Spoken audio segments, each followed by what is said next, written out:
Hello বন্ধুরা, তোমরা সবাই কেমন আছো? যদি ভালো আছো, আমরাও সবাই খুব ভালো আছি। আর এটা আমি প্রথম তোমাদের সাথে ভয়েস দিয়ে রেসিপি শেয়ার করছি। তো তোমাদের যদি ভালো লাগে তবে অবশ্যই একটা লাইক দিও। তো এখানে আমি ছাঁচি ভাপা করবো। ছাঁচিটা আমি নুন হলুদে মেখে রেখেছি, আর এটাকে আমি মাঝখান দিয়ে কেটে নিয়েছি। এইভাবে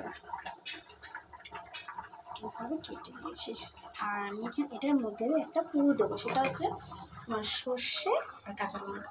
চলো, সর্ষে আর কাঁচা লঙ্কাটা আমি বেটে। তো আমার সর্ষে কাঁচা লঙ্কা বাটা হয়ে গেছে।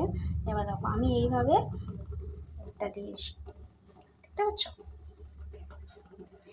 এখানে আমার তেল গরম বসাতে দিয়ে দিয়েছি। তো তেলটা গরম হয়ে গেছে, চলো এটাকে ভাপিয়ে নিই।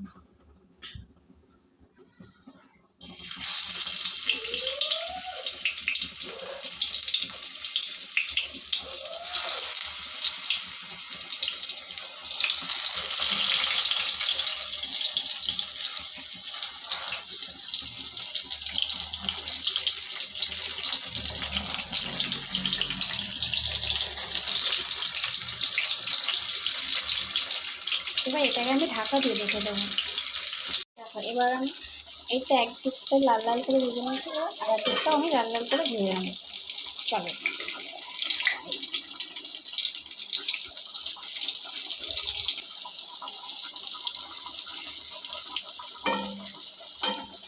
এবার আমি আবার ঢাকা দিয়ে রেখে দেবো এই পিঠটা হওয়ার জন্য।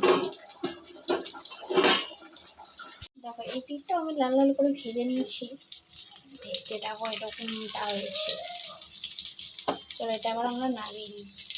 দেখো এটা ছাঁচি ভাপাটা আমার হয়ে গেছে, দেখতে পুরো এরকম হয়েছে, খেতে ভীষণই ভালো। আর তোমরা বাড়িতে ট্রাই করে দেখতে পারো, এটা গরম ভাতে ভীষণই ভালো লাগে। এটা ছাঁচি কুমড়ো বা অথবা চাল কুমড়ো বলা হয় এটাকে।